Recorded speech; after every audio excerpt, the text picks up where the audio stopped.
আসসালামু আলাইকুম। Welcome back to my channel RL study home. তো ভাইয়ারা তোমরা কেমন আছো? কেমন চলছে তোমাদের পড়াশোনা? আশা করি অনেক ভালো চলছে। আমি রাফি ভাইয়া তোমাদের মাঝে হাজির হয়েছি বাংলা ব্যাকরণের কিছু জটিল এবং কঠিন বিষয় সহজভাবে তোমাদের মাঝে উপস্থাপন করার জন্য। চলো কথা না বাড়িয়ে আমরা আমাদের ক্লাসে ফিরে যাই। জি ভাই, আমরা এখন কি শিখবো? তৃতীয়া তৃতীয় তৎপুরুষ সময়। তো তৃতীয়া কি জানি আমরা পড়ছিলাম তৃতীয় বিভক্তি গুলো ভাইয়া, যে মেমোরাইজ করিয়ে যেতে হলো ধারা ধারা দিয়া দিয়ে কর্তৃক, ধারা দিয়ে কর্তৃক। তাহলে এই যে দেখেন, যেমন আমরা কিছু উদাহরণ লিখি, যেমন চিনি পাতা, আমরা লিখতে পারি মধু মাখা। দুই ভাইয়া দেখেন যে চিনি পাতা, তাহলে আমরা লিখতে পারি না যে চিনি ধারা পাতা, চিনি ধারা পাতা। পরে আমরা লিখতে পারি যে মধু মাখা, মধু দিয়ে মাখা। দেখেন এখানে মূলত আমরা বুঝতেছি কি, চিনি পাতাকে বুঝতেছি, পাতাকে বুঝতেছি, এখানে কি মাখাকে বুঝতেছি। ইভেন আপনার এখানে একটু লক্ষ্য করেন, তারপরে এটা কি সমাস? আপনার যে কোনো একটা কর্ম দ্বারায় তৎপুরুষ দ্বিগু সমাস হইতে পারে, কিন্তু যে কোনো একটা হইতে পারে, কিন্তু পূর্বপদ সংখ্যা নাই, তার মানে দ্বিগু সমাস না। পরে দেখেন আপনার যে এটা আপনার কর্মদ্বারের সমাস না। তাহলে কেন কর্মদ্বারের সমাস না? কারণ এখানে কি আছে? বিভক্তি আছে। আমরা জানি বিভক্তি লোপ পাইলে এটা কোন সমাসে পড়ে? তৎপুরুষ সমাসে পড়ে। কি বিভক্তি লোপ পাইছে ভাইয়া? তৃতীয় বিভক্তি লোপ পাইছে। তার মানে এটা কি সমাস? তৃতীয় তৎপুরুষ সমাস। এখন আপনাদের প্রশ্ন ভাইয়া, এখানেও কি দ্বিতীয় তৎপুরুষের মতো কিছু ঘাটতারা লোক আছে? হ্যাঁ অবশ্যই আছে। যদি দেখেন ভাইয়া, শব্দের শেষে, আগে ছিল শুরুতে, এখন ছিল শেষে, যে কি থাকতে পারে? উন, হীন বা হীন, শূন্য যদি থাকে, যদি থাকে অর্থাৎ শেষ পদে, তাহলে আচ্ছা এত লেখার দরকার নাই। যদি থাকে, কি কি থাকে ভাইয়া? উন, হীন, শূন্য যদি থাকে, তাহলে কি সমাস? চোখ বন্ধ করে তৃতীয় তৎপুরুষ সমাস। যেমন আমরা লিখতে পারি এক উন, এক উন। আমরা লিখতে পারি জ্ঞানহীন, বা লিখতে পারি আমরা জ্ঞান শূন্য। ঠিক আছে কিনা? দেখেন ভাইয়া, এক উন মানে এক ধারা, এক ধারা উন। জ্ঞানহীন, জ্ঞান দ্বারা হীন, জ্ঞান দ্বারা হীন, বা জ্ঞান শূন্য, জ্ঞান দ্বারা শূন্য। আরো আছে জ্ঞান ধারা ধারা শূন্য। ঠিক আছে কিনা? এই যে দেখেন, কোন আছে, হীন আছে, শূন্য আছে। তাহলে চোখ বন্ধ করে এটা কি সমাস ভাইয়া? তৃতীয়া তৎপুরুষ সমাস। কথা কি ক্লিয়ার না ভেজাল আছে? আচ্ছা দেখেন যে আরো কিছু আছে, যেমন আপনার যদি থাকে পূর্বপদে, পূর্বপদে উপকরণ বাচক বিশেষ্য, বিশেষ্য, তাহলে চোখ বন্ধ করে আমরা কি বলতে পারবো? তৃতীয় তৎপুরুষ সমাস। যেমন চন্দন চর্চিত, চন্দন চর্চিত থাকতে পারে হীরক খচিত। ঠিক আছে কিনা? দেখেন তাহলে চন্দন চর্চিত, হীরক খচিত, স্বর্ণমণ্ডিত, স্বর্ণ মণ্ডিত। তাহলে এই যে দেখেন চন্দন কি উপকরণবাচক বিশেষ্য, হীরক হীরা কি উপকরণবাচক বিশেষ্য, স্বর্ণ কি ভাইয়া উপকরণবাচক বিশেষ্য। তার মানে এই যে দেখেন পূর্বপদে কি আছে, উপকরণবাচক বিশেষ্য আছে। তাহলে আমরা চোখ বন্ধ করে বলতে পারি কি এটা তৃতীয়া তৎপুরুষ সমাস। তাহলে এই যে লিখি চন্দন ধারা চর্চিত, সরি হীরক খচিত, হীরক দ্বারা খচিত, স্বর্ণমণ্ডিত স্বর্ণ দ্বারা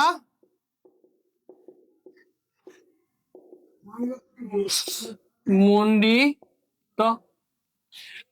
ঠিক আছে কিনা? তাহলে এই যে আমরা কি করলাম, তৃতীয় তৎপুরুষ সমাস শেষ করলাম। ঠিক আছে কিনা? তারপরে দেখেন, তারপর চতুর্থ তৎপুরুষ সমাস।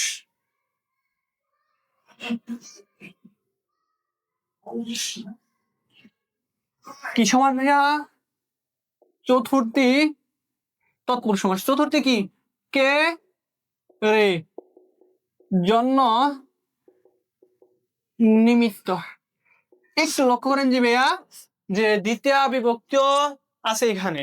তার মানে এই যে দেখেন আপনার এইটা হলো আপনার কে রে ধারা যদি জন্ম নিমিত্ত বোঝায় তখনই কি করবেন চতুর্থী তৎপুরুষ সমাস বলবেন। ঠিক আছে কিনা? আর অন্যথায় দ্বিতীয় তৎপুরুষ সমাস। কিন্তু এখন দেখেন যে এত ঝামেলা করার দরকার নেই, দুইটা সমাস লিখে দিচ্ছি যেগুলো থাকলে চতুর্থী তৎপুরুষ দিবেন, অর্থাৎ কে রে দুইটা বিভক্তি থাকলে। আর আদারওয়াইজ আপনি কি দিবেন সবগুলা দ্বিতীয় তৎপুরুষ সমাস। যেমন দেখেন কি আমরা লিখতে পারি দেব দত্ত, আর হলো গুরু ভক্তি। দেবকে দত্ত আর গুরু ভক্তি, গুরুকে ভক্তি, গুরুকে ভক্তি। ঠিক আছে? এই যে দেখেন এই যে এই দুইটা যদি থাকে তাহলে তখনই আপনি কি দিবেন চতুর্থী তৎপুরুষ সমাস দিবেন। আর অন্যথায় যদি কে রে দিয়া থাকে, কি থাকে কে রে দিয়া থাকে, তখন আপনি চোখ বন্ধ করে কি দিবেন, কি দিবেন ভাইয়া দ্বিতীয় তৎপুরুষ সমাস দিবেন, এই দুইটা ব্যতীত। ঠিক আছে? পরে দেখেন আরো কিছু আছে, যেমন তবে হ্যাঁ জন্ম নিমিত্ত বোঝালে তখন কিন্তু কি চতুর্থী তৎপুরুষ সমাস। কেননা জন্ম নিমিত্ত আপনার কোথায় নাই, দ্বিতীয় তৎপুরুষ সমাসে বিভক্তি নাই, এই দুইটা আছে, তখনই দিবেন। ঠিক আছে কিনা? এখন দেখেন তারপরে আরো কিছু জিনিস আছে, যেমন এখানেও কিছু কি আছে ঘাড় তেরা আছে। পরিবারে প্রতিটা পরিবারে কি থাকে কিছু ঘাড় তেরা থাকে, কি থাকে ঘাড় তেরা থাকে। যে তারা বলে যে আমি বলছি মানে এটাই, মানে বলছি মানে বলছি, আমাকে দিতেই হবে, কি দিতে হবে আমাকে দিতেই হবে। তাহলে এখন দেখেন যে আমরা যদি পাই যাত্রা আলয়, কি পাই আগার, তাহলে চোখ বন্ধ করে আমরা কোন সময় দেবো ভাইয়া চতুর্থী তৎপুরুষ সময় দিব। যেমন কিছু উদাহরণ লিখি তাহলে আপনাদের বিষয়টি ক্লিয়ার হয়ে যাবে। যেমন হজ যাত্রা আলয়, না শিক্ষা আলয়, শিক্ষা লয়। পরে কি আছে পাঠাগার, আরো আছে অনেক উদাহরণ আছে, সবগুলো তো আমার বুটে আঁকবো না, আমার হোয়াইট বোর্ডে আঁকবে। পাঠাগার। তাহলে আমরা লিখি হজের জন্য যাত্রা, হজের জন্য যাত্রা। আমরা কি লিখতে পারি শিক্ষালয়, শিক্ষার জন্য আলয়, শিক্ষার জন্য আলয়। পাঠাগার পাঠের জন্য, পাঠের জন্য আগার। জি ভাইয়া একটু লক্ষ্য করেন যে এই যে যাত্রা আছে, সরি যাত্রা আছে, কি আছে আলোয় আছে, আগার আছে।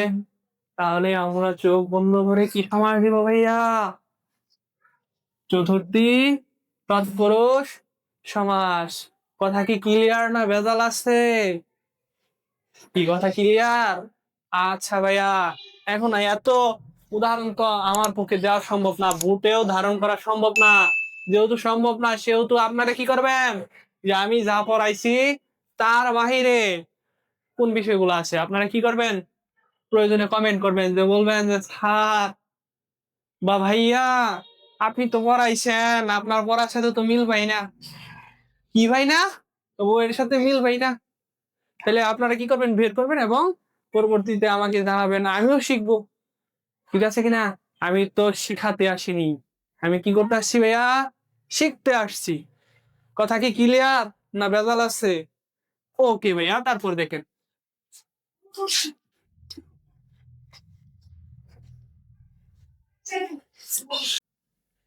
জি ভাইয়া, তারপর দেখেন যে তারপর আমরা কি সমাস শিখবো, পঞ্চমী তৎপুরুষ সমাস। কি সমাস ভাইয়া?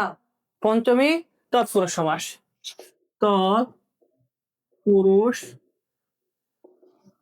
সমাস, তাহলে এটা কি, পঞ্চমী তৎপুরুষ সমাস। কি সমাস ভাইয়া? পঞ্চমী তৎপুরুষ সমাস। যে ভাইয়া দেখেন যে প্রথমে আমরা কি কি বিভক্তি পেয়েছিলাম, হতে, থেকে, যে। কি কি ভাইয়া? হতে, থেকে, চে। ছেলে ভাইয়া একটু লক্ষ্য করি যে আমরা বিষয়টা কি, যেমন আমরা কিছু উদাহরণ লিখি, যেমন দেশ পলাতক, পলাতক, ধরুন দেশ, দেশ পলাতক, মানে আপা নাকি, তো তিনি তো দেশ থেকে চলে গেছেন নাকি, আপা। হ্যাঁ, আপা। তারপর দেখেন দেশ পলাতক, পুরো বোটা খসা, বোটা খসা,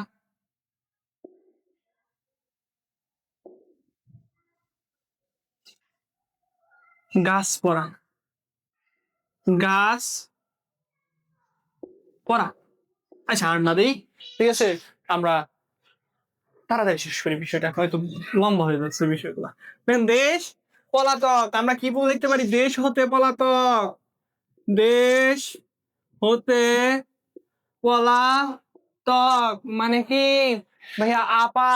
ওকে, তারপরে বোটা খসা, বোটা হতে, বোটা হতে খসা মানে কি, বোটা খসা, গাছ পাড়া, ও দুরুদা, গাছ পড়া মানে গাছ হতে পড়া, গাছ হতে পড়া। জি ভাইয়া, একটু লক্ষ্য করুন আপনার এখানে কি আছে, পলাতক মানে পলাইছে, খসছে মানে পড়ছে। দেখেন পরপর প্রধান পেয়েছে, তার মানে এটা আমরা তৎপুরুষ সমাস বলবো কেন, এই যে দেখেন এখানে বিভক্তি আছে, হতে বিভক্তি আছে, যদি হতে থেকে চেয়ে থাকে তাহলে আমরা কোন সমাস জানি বলি ভাইয়া, তৎপুরুষ সমাস। কি তৎপুরুষ সমাস ভাইয়া? পঞ্চমী তৎপুরুষ সমাস। কি তৎপুরুষ সমাস? পঞ্চমী তৎপুরুষ সমাস। ওকে, তারপর দেখেন জি ভাইয়া,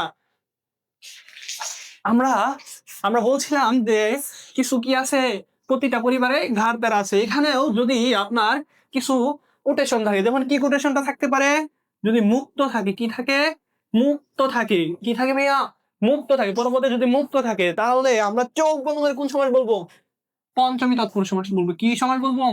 পঞ্চমী তৎপুরুষ সমাস বলবো। যেমন আমরা বলি, যেমন মেঘ মুক্ত, মেঘ মুক্ত, আমরা বলতে পারি সাপ মুক্ত,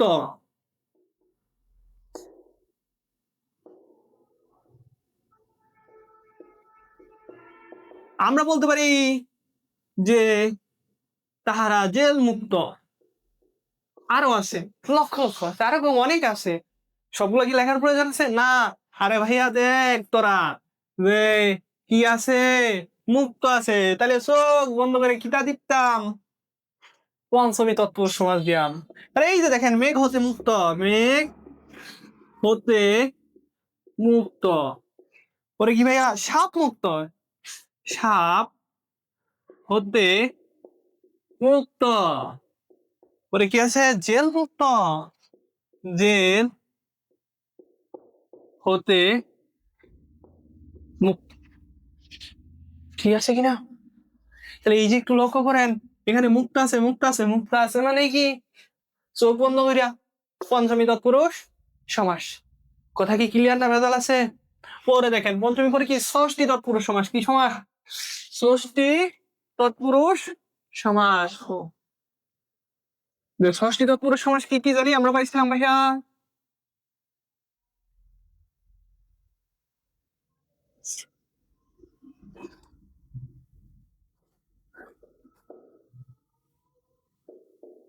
র এর দিকে দের, ঠিক আছে। আচ্ছা দেখ কি হইব,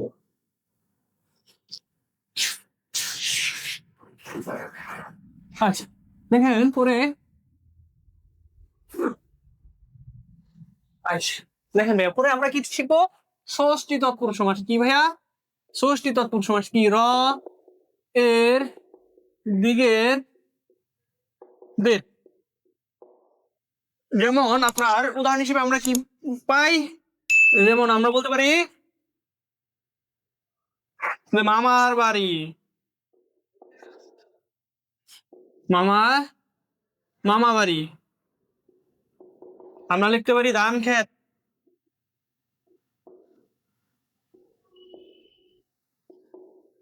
ঠিক আছে।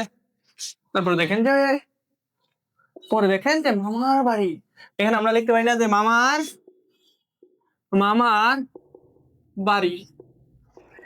তাহলে তাহলে দেখেন পরে আমরা লিখতে পারি ধান ক্ষেত, মানে ধানের ধানের ক্ষেত।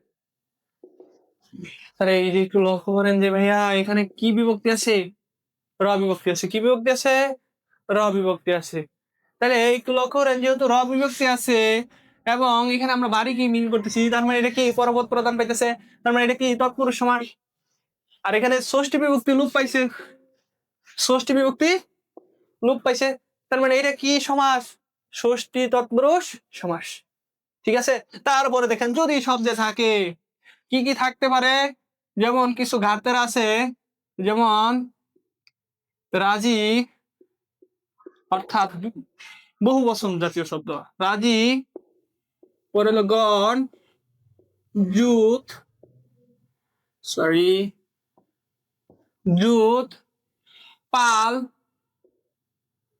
পরে থাকতে পারে গ্রাম, থাকতে পারে বৃন্দ, বৃন্দ, থাকতে পারে গণ, ঠিক আছে গণদেশী হ। তাহলে এই যে এই শব্দগুলো যদি থাকে পরপদে তাহলে চোখ বন্ধ করে কি সমাস?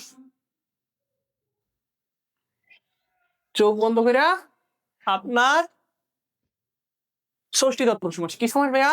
ষষ্ঠী তৎপুরুষ সমাস। তাহলে একটু লক্ষ্য করেন, যেমন আমি কয়েকটা উদাহরণ লিখি। শিক্ষক বৃন্দ বৃন্দ,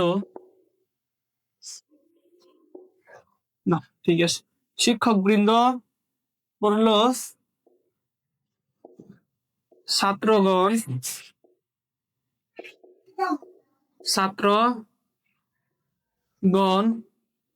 পঙ্গপাল, পড়ল একসেপ্ট, একসেপ্ট থাকতেই পারে, ঠিক আছে কিনা? এত লেখার তো প্রয়োজন নাই। তাহলে দেখেন শিক্ষক বৃন্দ, তাহলে শিক্ষকদের বৃন্দ, শিক্ষকদের বৃন্দ, পড়ল ছাত্রদের গণ, ছাত্রদের গণ। তাহলে এই যে দেখেন যদি কি থাকে, রাজি, গণ, জোট, পাল, গ্রাম, বৃন্দ, এগুলো যদি থাকে তাহলে আমরা কি বলবো? চোখ বন্ধ করে কি ষষ্ঠী তৎপুরুষ সমাস বলবো।